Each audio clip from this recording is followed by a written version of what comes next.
Right breaking చూస్తున్నాం. Telangana assembly budget సమావేశాలు బుధవారం నుంచి ప్రారంభం కాబోతున్నాయి. చేపట్టిన అభివృద్ధి పనులు, వివిధ సంక్షేమ పథకాలు అస్త్రాలుగా అధికార పక్షం సిద్ధమవుతుండగా గత 14 నెలల కాంగ్రెస్ ప్రభుత్వ పాలన వైఫల్యాలపై నిలదీస్తామంటూ ప్రతిపక్ష భాజపా సమాయత్తమవుతున్నాయి. మొత్తం మీద బడ్జెట్ సమావేశాలు వాడివేడిగా జరిగే అవకాశాలు కనిపిస్తున్నాయి. మొదటి రోజున గవర్నర్ జిష్ణుదేవ్ వర్మ శాసనసభ మండలి సంయుక్త సమావేశాలు ఉద్దేశించి ప్రసంగిస్తారు. ఆ తర్వాత వెంటనే సభ వాయిదా పడబోతుంది. తర్వాత శాసనసభ వ్యవహారాల కమిటీ సమావేశం సభాపతి గడ్డం ప్రసాద్ కుమార్ అధ్యక్షతన జరగబోతుంది. సభను ఎన్ని రోజులు నిర్వహించాలన్నది ప్రధానంగా ఈ భేటీలో నిర్ణయించబోతున్నారు. కాసేపట్లో భేటీ కాబోతుంది. దీనికి సంబంధించి పూర్తి అప్డేట్స్ మనం తెలుసుకుందాం. ఇక రెండో రోజు గవర్నర్ ప్రసంగానికి సంబంధించి ధన్యవాదాలు తెలిపే తీర్మానంపై కూడా చర్చ ఉంటుంది. ఈ తీర్మానం ఆమోదం తర్వాత 3 బిల్లులు ప్రభుత్వం ప్రవేశపెట్టబోతుంది. మూడవ రోజు హోలీ నేపథ్యంలో సభకు సెలవు ఉంటుందని తెలుస్తోంది. ఇక తిరిగి ఈ నెల 15 నుంచి 18 వరకు సభలో కులగణ సర్వేపై చర్చ, బీసీ రిజర్వేషన్ల బిల్లు, ఎస్సీ వర్గీకరణ బిల్లుపై చర్చకు ప్రధానంగా తీర్మానాలు ఉంటాయని సమాచారం అందుతోంది. సో ప్రధానంగా ఈ తీర్మానంలో ఎలాంటి అంశాలు రాబోతున్నాయి, విపక్షాలు ఎలాంటి అంశాలు లేవనెత్తబోతున్నాయి, ప్రశ్నించబోతున్నాయి, ఎలాంటి ప్రభుత్వం క్లారిటీ ఇవ్వబోతుంది అనేది చాలా కీలకంగా ఉంది.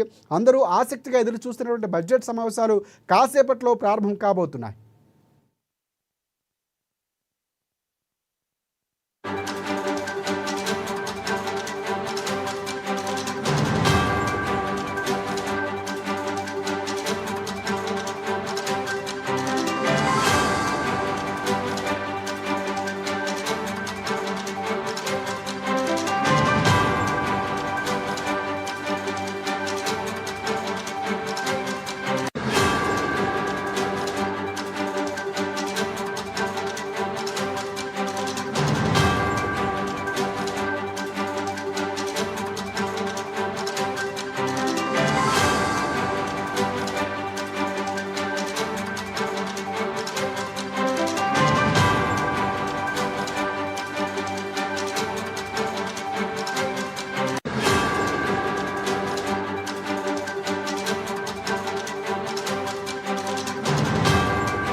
రైట్. ఇచ్చిన హామీలు అమలు కాకపోవడంపై సభలో సర్కారుపై ఒత్తిడి తేవాలని బీజేపీ సభ్యులు వైపు భావిస్తున్నారు. రైతు భరోసా పూర్తి స్థాయిలో అమలు కాకపోవడం, మహిళలకు పూర్తి స్థాయిగా హామీలు అమలు చేయకపోవడం, స్థానిక సంస్థలకు నిధులు లేమి, ఎస్సీ ఎస్టీ అభివృద్ధి నిధులు నిలిచిపోయినటువంటి అంశాలతో పాటుగా కృష్ణా జిల్లాల వాటా మీద కూడా చర్చకు పట్టుపట్టాలని, రైతులు ఆత్మహత్యల అంశాన్ని కూడా ప్రధానంగా ప్రస్తావించాలని బీజేపీ పార్టీ నిర్ణయించినట్టు మనకి సమాచారం అందుతుంది. దీనికి అంశానికి సంబంధించి పూర్తి అప్డేట్స్ అందించేందుకు మా ప్రతినిధి భవిత మనకి లైవ్లో సిద్ధంగా ఉన్నారు. సో భవిత, చెప్పండి, ప్రధానంగా బీజేపీ పార్టీ ముందు నుంచి కాంగ్రెస్ పార్టీపై సమరం ఉండబోతుంది, అసెంబ్లీలో ప్రశ్నిస్తాం ఇప్పటికే కిషన్ రెడ్డి చెప్పినటువంటి పరిస్థితి కనిపిస్తుంది. ప్రధానంగా ఏ అంశాలపై అసెంబ్లీలో ప్రశ్నించే అవకాశం కనిపిస్తుంది, దీనికి సంబంధించి అప్డేట్స్ ఏంటి? రైట్ శేఖర్, మరికొద్ది సేపట్లో అసెంబ్లీ సమావేశాలు ఈ సెషన్ సంబంధించిన ప్రారంభం కానున్నాయి. 11 గంటలకు గవర్నర్ ప్రసంగం ఉండబోతుంది. 11 గంటలకు ఎగ్జాక్ట్ గా గవర్నర్ అసెంబ్లీకి చేరుకోబోతున్నారు. 11 గంటలకు ప్రారంభమైనటువంటి గవర్నర్ ప్రసంగం ఉభయ సభలను ఉద్దేశించి ప్రసంగించనున్నారు. దాదాపు గంటకు పైగా గవర్నర్ ప్రసంగం ఉండబోతుంది. ప్రసంగం అనంతరం వాయిదా పడనుంది సభ. రేపు గవర్నర్ ప్రసంగం పైన తీర్మానం పెట్టే అవకాశం ఉన్నట్లు తెలుస్తుంది. అయితే గవర్నర్ ప్రసంగం తర్వాత అసెంబ్లీ సమావేశాలలో ఏ అంశాలపైన చర్చించాలి అన్నట్టుగా బీఎస్సీ సమావేశం నిర్వహించనున్నారు స్పీకర్ అధ్యక్షతన. ఈ సమావేశం అనంతరం బీజేపీ ఎల్పీ సమావేశం కూడా కానుంది. గవర్నర్ ప్రసంగంలో ఇటు ప్రభుత్వం సంబంధించిన అంశాలను కావచ్చు, కేంద్రం నుంచి రావాల్సినటువంటి నిధులకు సంబంధించి ఎలాంటి అంశాలను పొందుపరిచారో చూసి దాని తర్వాత బీఎస్సీ సమావేశంలో ఎలాంటి నిర్ణయాలు తీసుకుంటారో చూసిన తర్వాతనే బీజేపీ ఎల్పీ సమావేశం నిర్వహించబోతున్నారు. అయితే ముఖ్యంగా గత ఎమ్మెల్సీ ఎన్నికలకు సంబంధించి 3 స్థానాలలో ఎన్నికలు జరుగుతున్న 2 స్థానాలను గెలిచినటువంటి బీజేపీ పార్టీ అదే ఉప్పుతో ఈ అసెంబ్లీ సమావేశాల్లో కూడా కొనసాగించే అవకాశం కనబడుతుంది. అయితే అధికార పార్టీకి ప్రత్యామ్నాయం బీజేపీ అనే వైఖరి ఈసారి కూడా చూపించే యోచనలో బీజేపీ ఉన్నట్టుగా తెలుస్తుంది. అయితే గత కొంతకాలంగా కూడా ఇటు కాంగ్రెస్ పార్టీ కావచ్చు, సీఎం రేవంత్ రెడ్డి కావచ్చు, ఇటు బీజేపీ పైన ముఖ్యంగా రాష్ట్ర అధ్యక్షుడు కిషన్ రెడ్డి పైన పదే ఆరోపణలు చేస్తున్నారు. బీజేపీ నేతలే రాష్ట్రాన్ని రావాల్సిన అభివృద్ధిని అడ్డుకుంటున్నారు. మోదీ సుముఖంగానే రాష్ట్ర అభివృద్ధికి తోడ్పడుతున్నప్పటికీ కూడా రాష్ట్ర నేతలు, బీజేపీ నేతలు, అందులో ముఖ్యంగా కిషన్ రెడ్డి పూర్తి స్థాయిలో రాష్ట్రకు రావాల్సినటువంటి నిధుల పైన కావచ్చు, రాష్ట్ర అభివృద్ధిని అడ్డుకుంటున్నారా అని చెప్పేసి పదే ఆరోపణలు చేసిన సందర్భం కనబడుతుంది. అయితే ఇప్పటికే వీళ్ళు ఒకరికి ఒకరు సవాల్ విసురుకున్నారు. ఏదైతే రాష్ట్రానికి కావాల్సినటువంటి నిధులు రావాల్సింది ఎంత, రాష్ట్రం నుంచి ఎంత పనులు పోతున్నాయి, బహిరంగ చర్చకు సిద్ధం అని చెప్పేసి ఇటు కాంగ్రెస్ నేతలు సవాల్ విసురుతుంటే మేము సవాల్కి స్వీకరిస్తున్నాము, ఖచ్చితంగా ఎక్కడ చర్చ చేపెడతారో టైం చెప్పండి, మేము వస్తాం స్వీకరించిన పరిస్థితి కనబడుతుంది. అయితే కాంగ్రెస్ పార్టీ అవలంబిస్తున్న విధానాలు, వాళ్ళ వైఖరిని, అటు బీఆర్ఎస్ వైఖరిని గత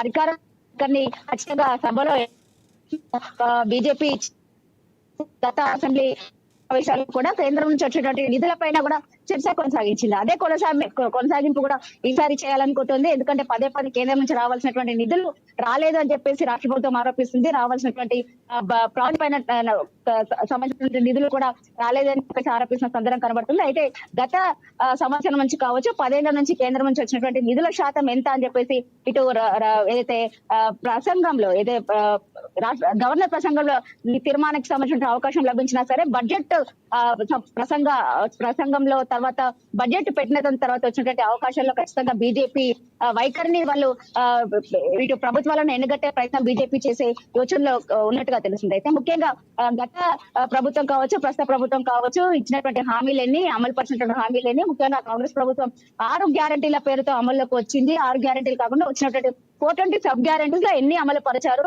ఇటు రైతు భరోసా కావచ్చు, రైతు రుణమాఫీకి సంబంధించి పూర్తి స్థాయిలో చేసామని చెప్పేసి ప్రభుత్వం చెప్తుంది. కానీ ఎక్కడ కూడా పూర్తి స్థాయిలో రైతు రుణమాఫీ కాలేదు, రైతు భరోసా కూడా పూర్తి స్థాయిలో ఎవరికి అందలేదు. ఈ అన్నిటి అంశాలపైన కావచ్చు, మహిళలకు ఇచ్చినటువంటి గ్యారంటీల పైన కావచ్చు, పూర్తి స్థాయిలో తులం బంగారం కావచ్చు, కళ్యాణ లక్ష్మి కావచ్చు, ఇంకా మిగతా అంశాలన్నిటినీ కూడా పూర్తి స్థాయిలో ఈ చర్చకు పెట్టే అవకాశం ఉన్నట్టుగా తెలుస్తుంది. అయితే ప్రభుత్వ మొండి వైఖరిని ఖచ్చితంగా ప్రభుత్వం పూర్తి స్థాయిలో విఫలమైందని చెప్పేసి బీజేపీ పెద్ద ఎత్తున ఆరోపణలు చేస్తుంది. అదే స్థాయిలో సభలో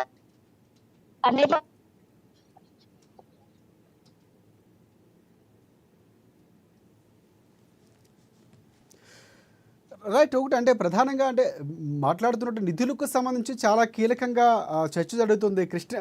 ఏదైతే ఉందో కిషన్ రెడ్డి ఆపేశారు, కిషన్ రెడ్డి రానివ్వట్లేదు, మెట్రో ప్రాజెక్టు కానీ లేకపోతే ఆర్ఆర్ ప్రాజెక్టు లాంటి ప్రాజెక్టులకు సంబంధించి కానీ పూర్తి స్థాయిలో ఆపేస్తుంది ఆయన పదే ఆరోపణలు చేస్తున్నటువంటి పరిస్థితి కనిపిస్తుంది. ఇక్కడ మోదీ ఇస్తున్నా కూడా కిషన్ రెడ్డి అడ్డుపడుతున్నారని ప్రధానంగా రేవంత్ రెడ్డి బహిరంగానే చెప్పినటువంటి సందర్భాలు. సో దానికి సంబంధించి బీజేపీ ఎలా ఎదుర్కొనే అవకాశం కనిపిస్తుంది?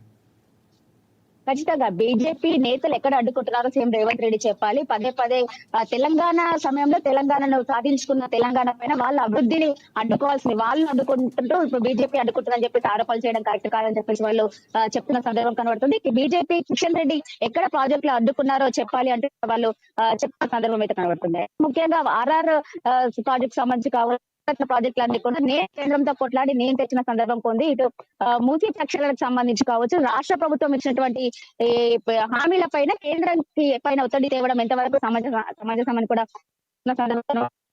రాష్ట్ర రావాల్సిన అభివృద్ధిలో మేము ముందంజలో ఉంటాము. ఖచ్చితంగా రావాల్సినటువంటి అంశాలపైన ఖచ్చితంగా కేంద్రం నుండి కొట్టి నిధులు చేస్తాము. ఎవరు మాకు చెప్పే స్థాయిలో లేరు అని చెప్పేసి వాళ్ళు చెప్తున్న సందర్భం కనబడుతుంది. మేము ఎక్కడ ప్రాజెక్టులు అడ్డుకోవడం లేదు. అధికారంలోకి రావడానికి వచ్చిన ఇచ్చినటువంటి హామీలన్నిటిని కూడా చేయడానికే వీళ్ళు పూర్తి స్థాయిలో బీజేపీని బీజేపీ పైన విమర్శలు చేస్తున్నారు అని చెప్పేసి వాళ్ళు చెప్తున్న సందర్భం కనబడుతుంది. ఎక్కడ కూడా ట్రిపుల్ ఆర్ సంబంధించిన కావచ్చు, రీజనల్ రింగ్ రోడ్ సంబంధించి కావచ్చు, ఇతరత్ర మెట్రోకి సంబంధించిన కావచ్చు పూర్తి స్థాయిలో ఇచ్చినటువంటి ప్రాజెక్ట్స్ కావచ్చు, ఇచ్చినటువంటి నిధులన్నీ కూడా కేవలం బీజేపీ ద్వారానే వచ్చాయని చెప్పేసి కూడా వాళ్ళు చెప్తున్న సందర్భం కనబడుతుంది. అయితే ఈసారి కూడా కేంద్రం నుంచి ఎన్ని నిధులు వచ్చాయి రాష్ట్రానికి గత 10 ఏళ్ల నుంచి బీజేపీ ప్రభుత్వం ఉన్నప్పటి నుంచి కూడా కేంద్రం నుంచి వచ్చినటువంటి నిధులు అన్నిటి పైన కూడా మేము చేస్తామని చెప్పేసి అయితే బీజేపీ నేతలు సభలో వాళ్ళ వైఖరిని అంటే కాంగ్రెస్ ప్రభుత్వం వైఖరిని ఎండగట్టే ప్రయత్నం అయితే చేసే అవకాశం ఉన్నట్టుగా అయితే తెలుస్తుంది.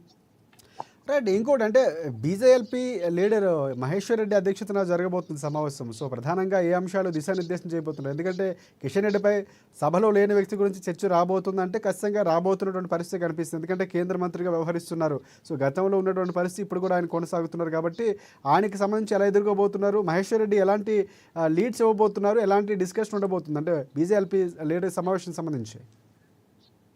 అంటే ముఖ్యంగా ఇప్పుడు బీఎస్సీ సమావేశం తర్వాత బీఎస్సీలో ఏదైతే ఉంటుందో ఎన్ని రోజులు నిర్వహించున్నారు, ఏ నిర్వహించున్నారు, బడ్జెట్ ఎంత చేస్తారు. అయితే ఇప్పటికే దాదాపు 3 లక్షల కోట్లకు పైగా బడ్జెట్ ఉంటుందని చెప్పేసి ఇప్పటికే వార్తలు వస్తున్న నేపథ్యంలో ఏ అంశాలకి ఎంత నిధులు కేటాయించారనే దానిపైన బీఎస్సీ సమావేశం ఎన్ని రోజులు జరపాలని చెప్పేసి బీఎస్సీ సమావేశంలో నిర్ణయం తీసుకుంటారు. అయితే బీఎస్సీ సమావేశం పైన కావచ్చు, తర్వాత గవర్నర్ ప్రసంగంలో పొందుపరిచిన అంశాల అన్నిటిపైన కూడా బీజేపీ ఎల్పీ సమావేశంలో ఉన్నటువంటి ఎమ్మెల్యేలకు నిర్దేశం చేయనున్నారు. అంతేకాకుండా అసెంబ్లీలో ప్రసంగించాల్సిన అంశాలు అసెంబ్లీలో ఏదైతే బీజేపీని కాంగ్రెస్ ప్రభుత్వము విమర్శలు చేసినటువంటి వైఖరిని ఖచ్చితంగా వాళ్ళు ఎండగడతారు. అంతేకాకుండా కాంగ్రెస్ ప్రభుత్వం పూర్తిగా రైతులను విస్మరించింది, ప్రజాపాలన అని చెప్పేసి చెప్తున్నట్టు సందర్భం కనబడుతుంది. కానీ ప్రజలను ఎక్కడ ఆదుకోకుండా ప్రజలకు కావాల్సినటువంటి నిధులకు సంబంధించి కావచ్చు, వాళ్ళకి కావాల్సినటువంటి సంక్షేమ పథకాలు కావచ్చు పూర్తి స్థాయిలో విస్మరించింది.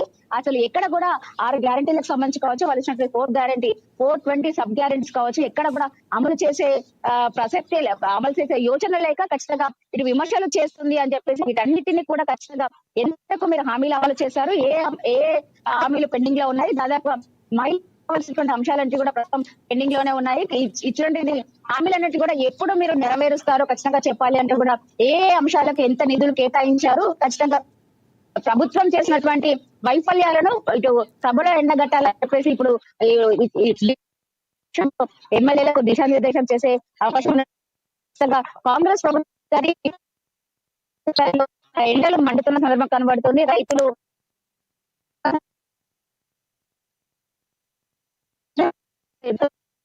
కాంగ్రెస్ ప్రభుత్వం విస్మరించింది. రావాల్సిన నిధులు కావచ్చు, రావాల్సిన ప్రాజెక్ట్స్ కావచ్చు ఇక్కడ కూడా లేదు అని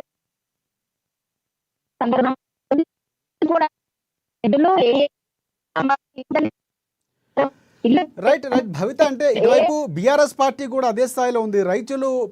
రైతులు పక్షపాతిగా రైతులకు సంబంధించి అండగా నిలబడే పార్టీగా బీఆర్ఎస్ పార్టీ పదే పదే చెప్పుకుంటుంది. రైతు వాటాలకు సంబంధించి లేకపోతే కృష్ణా జిల్లాలకు సంబంధించి ప్రధానంగా పట్టుబట్టే అవకాశం కనిపిస్తుంది.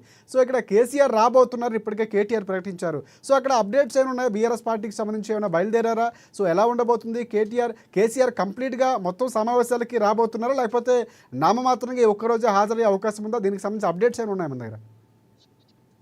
రైట్. ఇప్పటికే గత కొంతకాలంగా కేసీఆర్ మాజీ సీఎం కేసీఆర్ 10 ఏళ్లు పాలించి ప్రధాన ప్రతిపక్ష హోదాలో ఉండి అసెంబ్లీకి రాకపోవడాన్ని ఇప్పటికే కాంగ్రెస్ ప్రభుత్వం పూర్తి స్థాయిలో ఖండిస్తుంది. అయితే ఖచ్చితంగా అసెంబ్లీకి రావాలి, సలహాలు సూచనలు చేయాలి. 10 ఏళ్లు పాలించిన అసెంబ్లీకి రాకపోవడం పైన ఏంటి వాళ్ళ ఆ, ఉద్దేశం ఏంటి అని చెప్పేసి చెప్పాలని చెప్పేసి ఇప్పుడు కాంగ్రెస్ ప్రభుత్వం ప్రధానంగా ఆరోపిస్తున్న సందర్భం కనబడుతుంది. ఈసారి సమావేశాలకు కేసీఆర్ హాజరవుతారనేది వచ్చినటువంటి సమాచారం మేరకు కొద్దిసేపు క్రితమే ఈ రోజు గవర్నర్ ప్రసంగానికి కేసీఆర్ హాజరవుతున్నారు. ఇప్పటికే అసెంబ్లీకి కూడా చేరుకున్న సందర్భం అయితే కనబడుతుంది. అయితే ముఖ్యంగా పూర్తి స్థాయిలో హాజరవుతారా లేదా అని మాత్రం కొంత స్పష్టత రావాల్సి ఉంది. ముఖ్యంగా గవర్నర్ ప్రసంగం అంతే కాకుండా బడ్జెట్ ప్రవేశపెట్టే రోజు ఏదైతే 19 లేదా 20 తారీఖున ఈ సమావేశాలు ప్రవేశపెట్టనుంది ప్రభుత్వం. అయితే ఆ రోజు మాత్రం ఖచ్చితంగా హాజరవుతారని చెప్పేసి తెలుస్తుంది. అయితే ముఖ్యంగా నిన్న ఎల్పీ సమావేశము నిర్వహించారు. సీఎం మాజీ అధ్యక్షతన బీఆర్ఎస్ ఎల్పీ సమావేశం అయితే నిర్వహించారు.